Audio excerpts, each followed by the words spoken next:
Hai, Assalamualaikum. Kita akan pelajari tema yang pertama dalam fizik tingkatan 4 iaitu asas fizik. Untuk bab 1,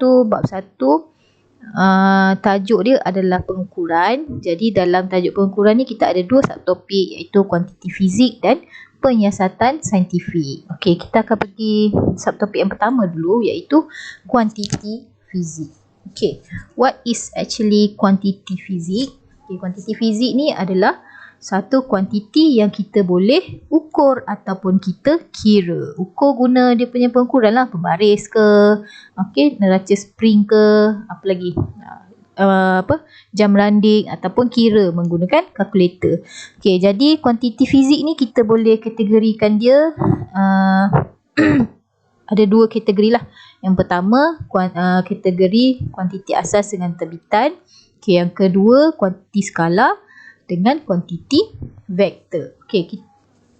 Sebelum kita pergi ke dua-dua kategori ni, kuantiti fizik ni dia nyatakan dalam magnitude bersama unit dia. Magnitude means nilai lah. Nilai. Unit dia, kalau kita ukur panjang, unit dia adalah meter. So panjang sama dengan 100 meter. Benda ni rasanya semua orang tahulah kot, benda basic je kan. Dan unit juga ada dua jenis unit iaitu unit metrik dan unit imperial. Kalau unit metrik ni adalah unit yang kita guna sekarang lah, sentimeter, meter, saat, liter, apa lagi macam-macam lah kan. Kalau unit imperial, yang ni cuma sekadar tahu je lah. Yang orang dulu-dulu guna hasta, galen, batu dan kaki, dia macam-macam lagi lah, jengkal kan, macam-macam lah. Kita pergi ke kategori yang pertama iaitu kuantiti asas versus kuantiti terbitan. Apa itu kuantiti asas dan kuantiti terbitan? Kuantiti asas, kuantiti asas ni yang tidak boleh diterbitkan daripada kuantiti fizik yang lain. Means dia adalah asas, basic. Kita ukur, kita dapat nilai dia. Contohnya panjang. Panjang, kita ukur je kan. Kita ukur je guna pembaris dan kita dapat satu nilai. So panjang ni adalah kuantiti asas. Lagi apa lagi? Masa. Kan? Masa kita ukur ataupun kita tengok jam je, kita dah dapat nilai. Tak perlu guna formula apa-apa untuk dapatkan nilai dia. Itu adalah kuantiti asas. Jadi ada 1, 2, 3, 4, 5, 6, 7 kuantiti asas. Benda ni korang kena hafal tau. Yang ni korang rasanya korang dah belajar dulu masa form 1 ke form 2. Tak tahulah saya masa sains. So, yang ni adalah yang baru. Yang baru masuk form 4 ni baru korang dengar benda ni kan. Panjang, simbol panjang adalah liter. Panjang unit dia adalah meter. Ni simbol-simbol ni pun kena tahulah. M ni simbol untuk apa? Jisim. T untuk apa? Masa. Biasa simbol-simbol dalam fizik ni dia daripada perkataan bahasa Inggeris. L. Kenapa panjang dia guna L tak guna P? Sebab L dalam bahasa Inggeris adalah length kan? Length. M. Kenapa dia guna jisim ni guna M, kenapa tak guna J? Sebab dalam bahasa Inggeris M ni adalah mass. Jadi kita kena biasakan guna simbol-simbol ni dalam bahasa Inggeris lah. Nanti kita akan biasakan guna-guna ni perkataan-perkataan ni dalam bahasa Inggeris. Panjang, length, jisim, mass, masa, time, suhu, temperature, arus elektrik. Arus elektrik ni bahasa Inggeris dia apa? Arus, current. Current. Dah tak guna C, saya tak tahulah kenapa I. Jadi kita kena biasakan supaya simbol-simbol ni dia akan ada dalam formula. Nanti kita boleh tengok lah. Unit pula. SI unit pun sama. Korang kena hafal. Panjang. Kita ada kilometer. Kita ada sentimeter. Kita ada apa lagi? Inci lah apa bagai kan. Tapi SI unit, saya rasa semua orang tahu SI unit tu apa. Bagi panjang adalah meter. Kalau jisim, mass, SI unit dia adalah kilogram. Masa, saat. Kalau suhu, Kelvin. Kita tak guna degree C suhu Kelvin kan. Dan seterusnya lah. Ni semua kena hafal. Itu kuantiti asas. Kalau kuantiti terbitan, kuantiti terbitan ni Saya tak tulis pula maksud dia. Kita terbitkan kuantiti ni daripada kuantiti asas. Okey, contohnya isi padu. Simbol dia V kan. Okey, so macam mana kita nak dapatkan nilai isi padu? Kita kena guna rumus. Okey, rumus daripada apa? Daripada kuantiti asas. Apa yang asasnya? Rumus dia adalah panjang, darat lebar, darat tinggi kan. Okey, lebar dan tinggi pun adalah panjang. Jadi isi padu ni kita terbitkan daripada length. L darab length darab length. Length kan tadi kan kuantiti asas. Jadi that's why lah kita dapat L kuasa 3. Okey, sama juga dengan ketumpatan, dia bukan kuantiti asas sebab kita dapat dia daripada kita terbitkan, kita gabungkan beberapa kuantiti asas. Contohnya mass dengan volume. Okey, kita dapatkan ketumpatan daripada mass per volume. Okey, hak laju pun sama, cas, ada macam-macam lagi. Bukan ni je macam-macam lagi kuantiti terbitan. Okey, persoalan dia macam mana kita nak dapatkan unit bagi kuantiti terbitan. Okey, saya tahu korang mesti dah tahu kan unit bagi isi padu. Tahu cikgu. M kuasa 3. Itu sebab korang hafal. Macam mana korang dapatkan M kuasa 3 tu? Okay, kalau hak laju, apa unit dia? Tahu ni sebab korang, sebab memang dah biasa belajar kan. MS negatif 1. Cas apa unit dia? Okay.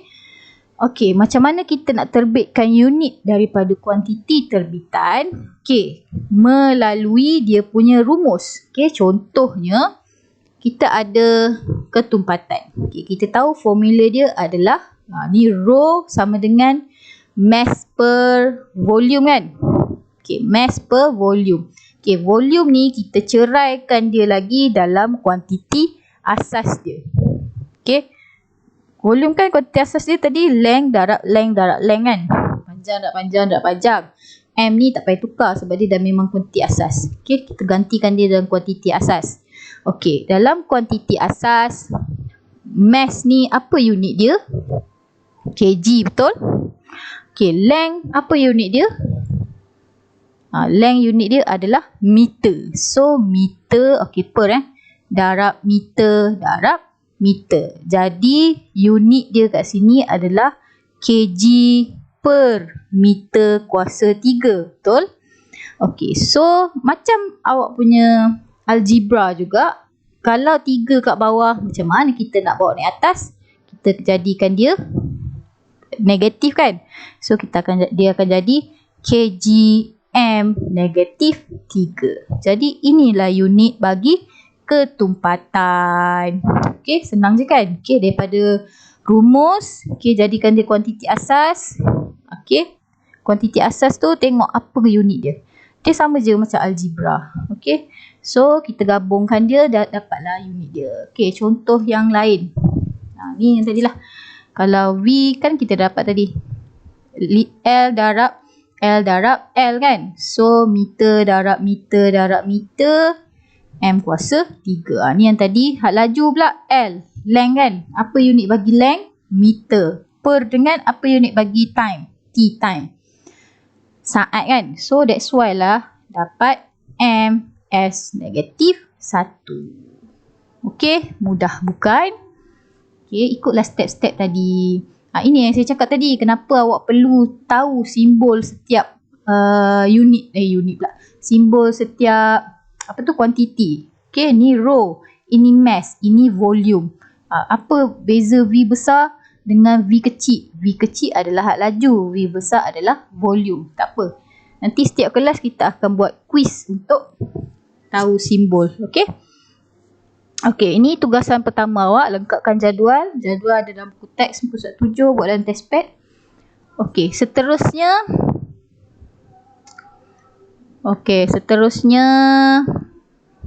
kita pergi kepada kategori kedua, iaitu kuantiti skala dan kuantiti vektor.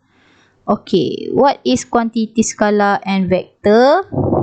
Okey, kalau tadi kita tengok dia dari segi asas dan ada formula bagi tu kan. Kalau untuk kuantiti skala dan vektor, bezanya adalah dari segi magnitude dan arah. Okey, Kalau kuantiti skala, dia hanya mempunyai magnitude sahaja. Okey, maksudnya dia ada nilai sahaja. Contohnya, masa, jarak panjang, suhu dan tenaga. Okey, ada banyak lagi lah dan lain-lain lagi. Masa, mana ada kaitan dengan arah, kiri ke kanan. Pukul berapa sekarang? Pukul 6 pagi. Adakah kita pukul 6 pagi arah kanan? Tak ada kan? 6 pagi arah kiri? Tak ada kan? Sebab itulah masa adalah kuantiti skala. Okey. Jarak. Okey. Jarak ni dia ada special sikit sebab kita ada jarak dan sesaran. Okay. Kalau jarak sahaja, dia adalah kuantiti skala. Okay. Kalau sesaran, dia kuantiti vektor. Sebab apa? Nanti kita tengok panjang 5 cm. Panjang lah kalau awak ukur sesuatu benda. Contoh awak ukur buku lah. Okay, awak ukur buku dapat 6 cm. Ada ke 6 cm ke kanan ke kiri ke? Tak ada kan? Okay, that's why lah dia ada dalam kategori skala. Okay, begitu juga dengan suhu dan tenaga. Tenaga, apa-apa jenis tenaga sekalipun, tenaga haba ke, tenaga bunyi ke. Okay, yang ni selalu student confuse lah. Tenaga bunyi, tenaga keupayaan, itu semua semua tenaga-tenaga tu adalah kuantiti asas. Okay, biasa kuantiti asas pula. Skala, kuantiti skala vektor, semua ni semua masuk dalam objektif biasanya lah. Okay, kalau kuantiti vektor, dia ada magnitude dan nilai. Apa magnitude dan nilai? Magnitude dan arah. Okay, maksudnya arah ke kanan ke kiri ke atas ke bawah ke, 60 darjah ke. Okay, 3 cm. Ke kanan 3 cm pula. Okay, ke utara ke selatan. Macam tu lah contohnya. Sesaran. Saya rasa semua orang tahu kot sesaran ni macam mana. Okay, contoh, ini adalah rumah. Ni rumah awak. Ini adalah kedai. Ini adalah sekolah. Okay, kalau kita cakap pasal jarak. Okay, jarak antara rumah awak ke sekolah. Okay, rumah awak ke sekolah. Contoh ni adalah 50 meter. Ni adalah 100 meter. Kalau jarak, kuantiti skala tadi, kita akan kira 50 tambah 100 kan. Okey, itu jarak. Kalau sesaran, kita akan kira shortest distance. Okey, shortest distance. Gitu. Okey, berapakah Ramli hendak ke kedai. Okey, ni contoh sesaran. Hendak ke kedai. Dia perlu bergerak 50 meter. Itu jarak. Okay, dia perlu bergerak 50 meter ke kanan. Okay, so itu sesaran lah. Dia perlu bergerak 50 meter ke kanan. So, ada nilai, ada arah. So, itu adalah vektor. Sebab ada nilai dan ada arah. Okay, begitu juga dengan hal laju, daya pecutan dan momentum. Okay, begitulah. Apa-apa nanti kita boleh bincang kemudian. Okay, so ini adalah tugasan awak yang kedua. Latihan formatif 1.1 ke soal 9. Macam biasa tulis dalam test pad. Soalan mesti ada, sama ada awak salin ataupun awak photostate. Nanti saya akan bagi link untuk awak send tugasan. Okay, snap gambar send dalam link tu. Okay, itu saja. Next class, next subtopik kita akan masuk 1.2 penyiasatan saintifik. Okay, thank you.